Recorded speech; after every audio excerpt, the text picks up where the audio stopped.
Bonjour, nous sommes Sophie et Stéphane. Nous parcourons l'Europe et bientôt le monde à bord d'un petit van aménagé à la recherche des plus beaux spots pour y poser notre matériel et mixer la musique que nous aimons. On vous emmène avec nous régulièrement pour vous faire vivre nos aventures. C'est parti!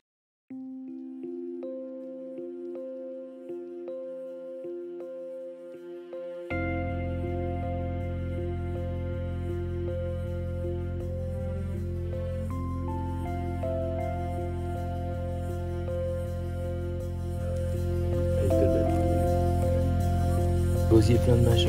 Oh, il lui a piqué. Wow, il a pris des...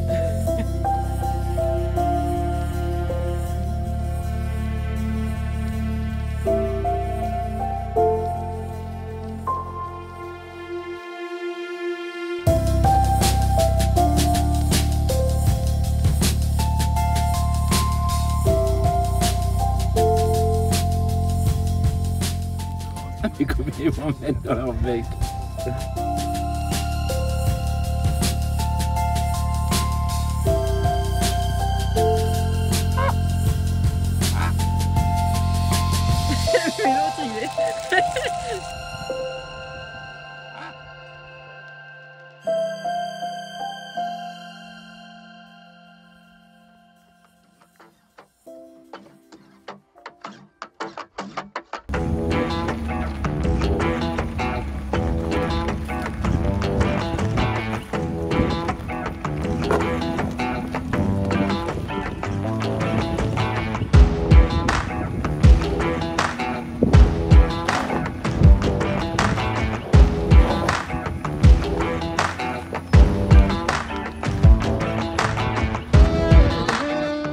Bon, on est sur la petite île de la Palma. C'est une île volcanique comme toutes les îles des Canaries, mais là il y a eu une grosse éruption il n'y a pas longtemps. Donc on a pris des pistes mais qui sont ouvertes. Il était quand même marqué danger parce que haute chaleur, vapeur toxique, etc. Mais bon, on y est allé. Là on prend une piste qui semble un peu compliquée, qui descend vers un volcan qu'on voudrait voir. Alors ça descend pas mal. Depuis tout à l'heure c'est un peu chaud. On vient de faire une marche arrière là parce qu'on s'était trompé de piste et puis on va essayer d'attaquer celle-là. Là-bas il y a un tronc d'arbre qui gêne un peu, on va voir si on passe. Sinon on essaiera avec le système, avec le treuil et un système de poulie d'écarter le tronc du chemin. Mais bon, on va déjà passer ça. Ouais, c'est pas compliqué mais c'est bumpy.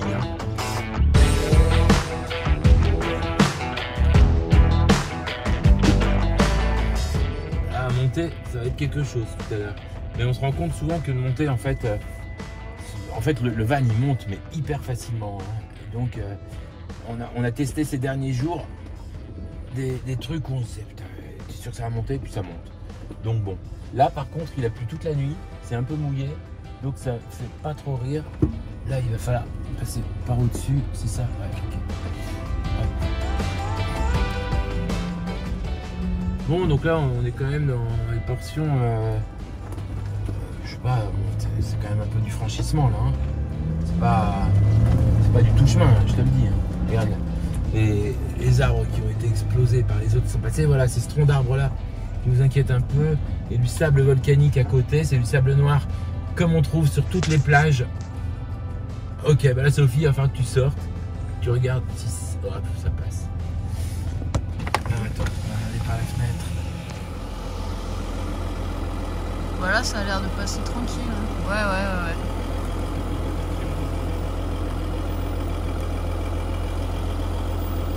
Ok, là, stop. Là t'es... Voilà, si tu... Normalement, si t'avances, ça passe.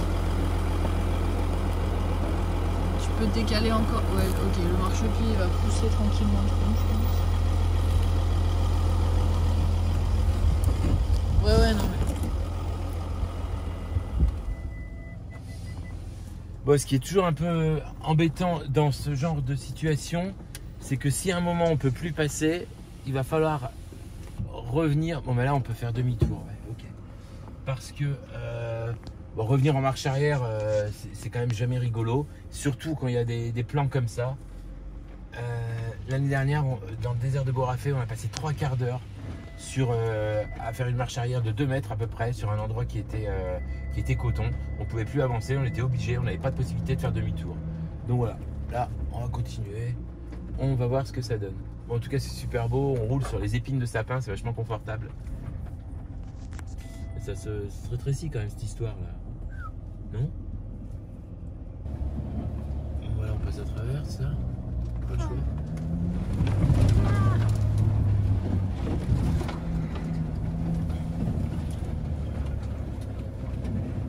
Voilà, on espère qu'on a choisi un covering de qualité. Oh là là, il y a une montée là. Tu la vois? Ouais, je vois. Alors, bon, bien sûr, on est en 4x4 vitesse courte hein, depuis tout à l'heure. Même quand on descend, quand ça descend fort, on se fait en vitesse courte. Comme ça, de mettre sur des petites vitesses en manuel, ça permet. Voilà, il faut monter là. Ok. Ça permet de garder une vitesse constante quand on descend, de monter dans les tours et de ne pas devoir freiner comme un sourd. De toute façon, je mets aussi le DSR souvent d'aide à la descente. C'est quand même vachement sécurisant, vachement pratique.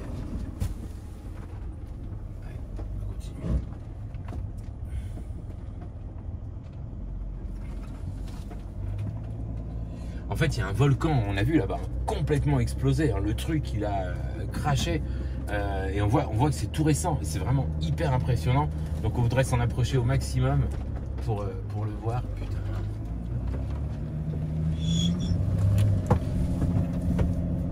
Les chevaux, là, on sent qu'ils y sont. Là, quand même, quand il y a besoin d'appuyer, regarde ça, comme on monte là. On n'est jamais en manque de puissance.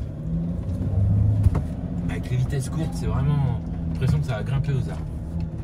C'est marrant parce qu'on a l'impression presque d'être sur du bitume pratiquement, de l'asphalte sur lequel on aurait posé des épines de pin parce que tout est noir et on n'a vraiment pas l'habitude. Et en fait, c'est vraiment le sol naturel, quoi. Et tu sais, ouais, il faudra bien repérer quand même les pistes parce que sur le retour, enfin, je sais pas s'il y aura un retour. On fait un tour ou? Non, il faudra faire demi-tour. Il faudra faire demi-tour, ouais. Bon, tu vois, là aussi, il y a de quoi faire des aussi. Bon, bah, c'est super chouette. Bon, là, c'est un peu le boxon. Il y a des trucs partout sur la route. Il y a une pierre là-bas. Je vais aller voir ce qui se passe. Bon, ça, on peut le dégager, il n'y a pas de problème. Ce qui est inquiétant, c'est que de se dire qu'il y a personne qui est passé depuis longtemps. Puis alors là, ça semble complètement encaissé. A priori, on ne passe plus. Personne n'est jamais passé là, parce que cette pierre, on va jamais l'en sortir. Bon, on peut passer au-dessus.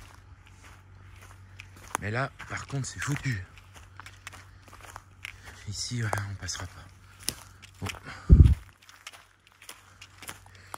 Ouais, alors il y avait une autre piste là-bas, mais ça paraissait aussi être des chemins de randonnée. Bon, bah là, c'est fini d'avancer. Par contre, on va aller voir là au-dessus ce qui se passe, parce que si on voit le volcan là qu'on a vu tout à l'heure, ça va être super beau. C'est vraiment impressionnant ce sol tout noir. Vraiment l'impression de l'asphalte là, comme il y a sur les jeux d'enfants. Bon, allez, on va grimper. J'ai pas arrêté de dire que la randonnée ça me gonflait, mais là putain ça me botte. Il y a des chemins de dingue là, on est dans les volcans, dans la montagne. Et ça fait 17 km là, enfin je sais pas, parce qu'il y a plein de chemins, mais a priori la route des volcans randonnée, 17 km. Et il y a un marathon qui se fait bientôt.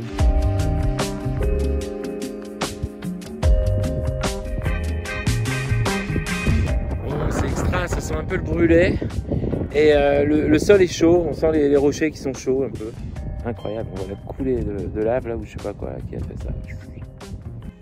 Bon, ce serait dommage de s'arrêter là, donc ce que je vais faire, c'est qu'on va poser le van ici et puis on va y aller à pied. Bon, on est planté complet, plus rien qui bouge. Il y a le treuil, il y a les plaques, il y a la possibilité de partir de l'autre côté. Là, je sais pas ce qui s'est passé, putain, le débattement là. J'ai l'impression que tout est sorti, je sais pas trop. À voir. Bon, on est sorti de cette situation pas facile et en fait, on est sorti grâce au blocage différentiel et là, on a vraiment vu. En fait, on avait la roue avant gauche et la roue arrière droite qui étaient complètement dans le vide. Donc, elle roulait, elle tournait comme ça. Et en fait, je me suis bien rappelé de ce qu'on m'a dit sur la gestion du blocage différentiel par l'ASR.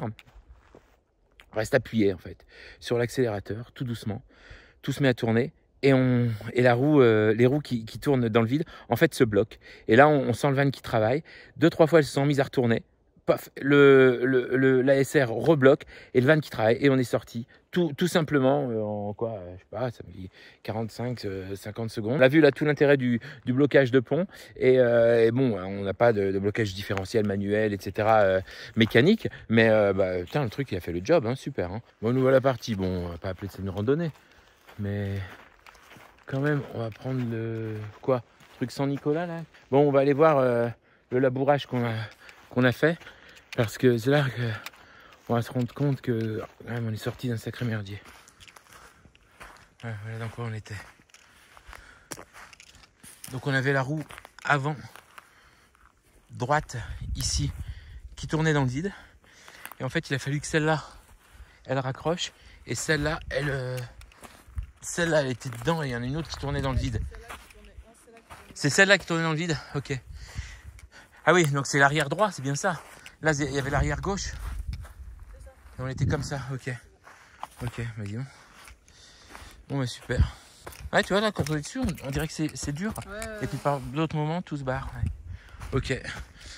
Ouais, c'est ça l'Afrique. Ah non, mais non, on est aux Canaries, juste. Bon, c'est beau, hein. Oh là là, qu'est-ce que c'est beau. Allez, je suis mon guide. On voit bien que l'éruption est arrivée jusque là. Après, ça va mieux. Par contre, on se demande si les arbres n'ont pas eu chaud. Et on regarde les pommes de pin. Donc là, il y en a qui sont tombées fraîchement, tout va bien. Et puis il y en a d'autres, elles ont eu chaud aussi. Ça fait des pop-corn, les pommes de pin.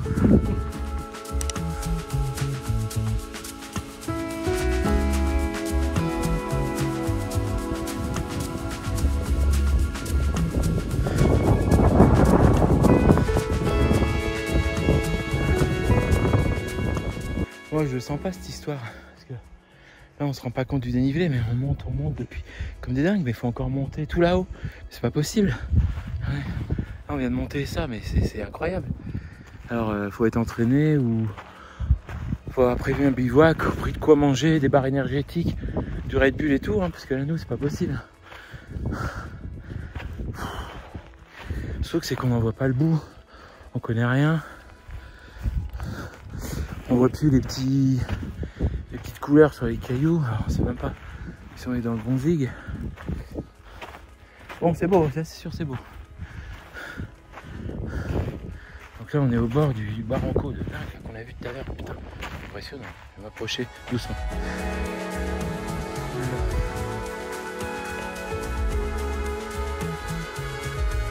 Ouais, in the deep, ouais. Bon, on a fait un tiers à peu près. Putain, on n'a pas pris d'eau, rien à manger. Là, moi, dehors, il fait froid. À l'intérieur, moi, je suis à 40 degrés. Je transpire de partout. On nage complètement. Au bord de l'hypoglycémie, bien sûr, on vient de déjeuner. N'importe quoi. Mais bon. Ah putain, on est rincés, là. Là, je peux te dire que les randonneurs quechua, avec leur KOF fluo et les bâtons, on les voit pas, là. Putain, on se dit qu'on n'arrivera jamais au bout. Puis en même temps, je repense à un film que j'ai vu, une histoire vraie. Des mecs qui étaient emprisonnés en Sibérie, ils se sont barrés en plein hiver, en courant. Ils ont marché 6000 km, ils sont arrivés en Inde. 6000 km. Alors moi, avec mes 4 km 7, un climat tempéré, je peux quand même pas la ramener. Hein. Les mecs, ils ont failli mourir 15 fois. De froid, de faim.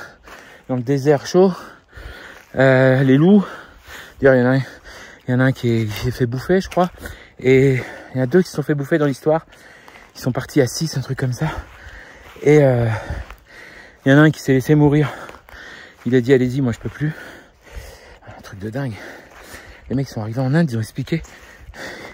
Ils avaient tout traversé à pied. Bon, les gars, ils les croyaient pas. Hein. Là, les hindous, là, s'ils croyaient en Dieu, ils y croyaient encore plus. Bon. Alors là, problème. Putain, on croise une piste. Si ça se trouve, on est passé dessus tout à l'heure. Mais on a fait tout ça à pied pour rien.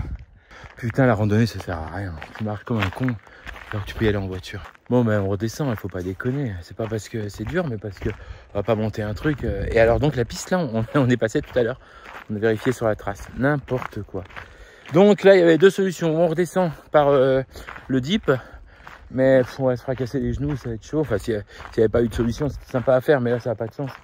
Et donc, on va descendre par la route, enfin par la piste, puis on va revenir là. Mais donc, on va quand même essayer de le voir, ce volcan. Bon, alors, tout à l'heure, la jeune navigatrice Sophie a voulu nous monter tout là-haut, voir le volcan qu'on avait vu quand on est passé sur la piste. On l'a vu là-bas. Moi, je disais, c'est pas possible. On n'a pas pu faire le tour de ce volcan. Et il peut pas être au-dessus de nous parce qu'on l'a vu en dessous. Ouais, Elle regarde les cartes et tout. Les volcans, il y en a beaucoup, mais il y en a quand même pas 36. Et surtout, dans la direction que j'indiquais, il n'y avait aucun volcan. Et donc là, maintenant, on commence à y voir plus clair sur notre chemin toute la sainte journée. Et on réalise que ce cratère n'est sur aucune carte, ni Google Maps, ni rien, parce que ça a pété, je sais pas, il y a 2 ans, je crois. Et donc, visiblement, c'est pas encore, on le voit pas encore. Alors, c'est pour ça qu'il est incroyable. Donc, on va chercher quand même un moyen d'aller le voir, on verra. Le propre d'un navigateur, c'est de voir du pays. Bah, moi, j'ai une navigatrice qui t'a fait voir du pays. Bon, on en a marre d'être sur cette route à la con. Alors, on va descendre dans le pentu, dans le pentu, dans le deep, comme on a lu. Et le van, il est tout droit si on suit le GPS. Donc, on va y aller tout droit. Ouais, je savais que ça allait descendre sur les fesses, cette histoire. Parce que le dénivelé, là, c'est... tu descends de 10 mètres en 1 mètre. Et on n'y est pas.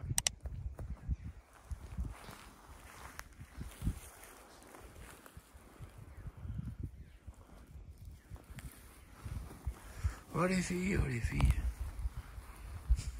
C'est pas possible. C'est elle qui a proposé cette descente en plus. Bon, alors pour se repérer, pour retrouver le van, on utilise en général l'application Mercedes-Me. Hop, voilà, là j'ai le van, là il va me le rechercher, voilà, et là il me dit donc il est ah merde, avec une main c'est pas facile, voilà. Donc il est là, voilà, exactement, tout droit. Moi j'ai pas les distances parce qu'il n'y a pas de route, il n'y a rien. Et si on s'éloigne, on s'éloigne, on s'éloigne, on voit, voilà, hop, on est sur la petite île de la Palma. Le van il est tout droit. Putain mais là ça descend. La piste qu'on a pris tout à l'heure pour y aller, je pense que c'est celle-ci. Donc voilà, les talons en avant et on glisse.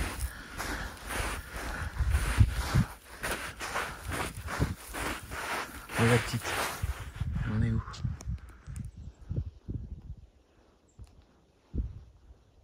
Putain, j'ai cru que c'était un chien. On dirait, hein, de dos. Bon, on fait une course? Allez, t'as de l'avance là, hein? Non, pas de... Et pourtant, elle est joueuse. Bon, il y en a qui savent. Ouais, nous les gars, on dit toujours qu'on est des grands enfants, mais c'est sûr. Donc moi, je veux jouer à des jeux de gosses, des jeux de gamins. Elle, c'est plutôt des jeux pour les grands. Tiens, elle est tombée. Qu'est-ce qui t'est arrivé? Ah bah j'ai glissé.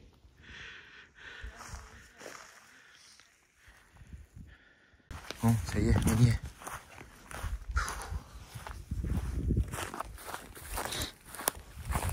Hop.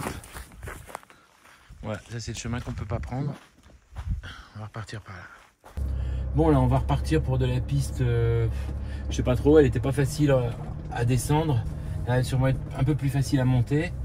On espère que tout va bien du côté des suspensions arrière droite. Donc c'était ça tout à l'heure. On a vu la lame complètement sortie. Alors il y avait une vis. Donc c'est ce qui m'a fait penser qu'il y avait quelque chose qui avait lâché. Mais tout semble normal. Donc je ne sais pas. Ce qu'il y a, c'est que c'était... Comment dire, il y avait le débattement qui était au max du max. Et j'ai jamais vu de l'autre côté comment c'était. Donc espérons que c'est normal.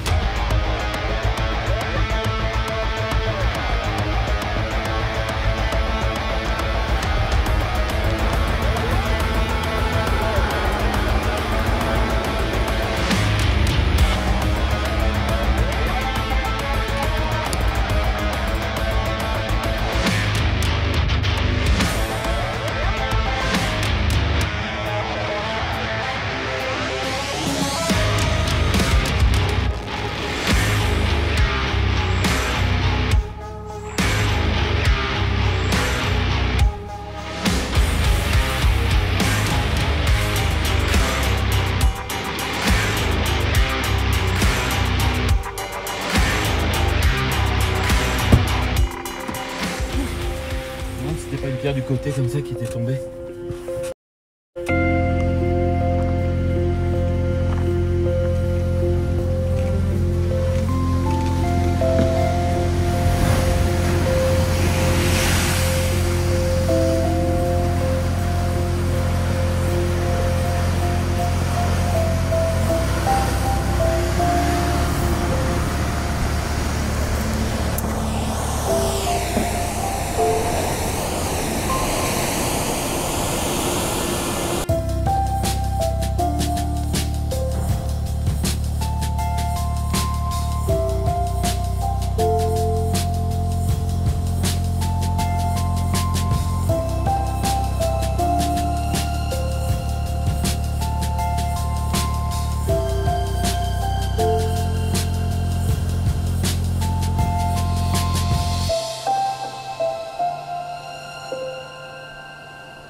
Nous voici dans le bateau, retour à Tenerife.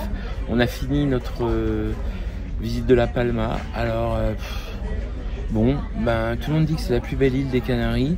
Pour nous c'est complètement mitigé. Pour l'instant on a largement préféré El Hierro et La Gomera. Comme quoi ça veut rien dire, hein. L'expérience des uns, l'expérience des autres. Il faisait pas particulièrement beau là pendant cette semaine, ce qui a peut-être joué. Et puis des fois on passe à côté de certaines choses, on a une sensibilité différente. Ou voilà. Peut-être qu'une autre fois on aurait trouvé que celle-ci était la plus belle, mais là on n'a pas été convaincus.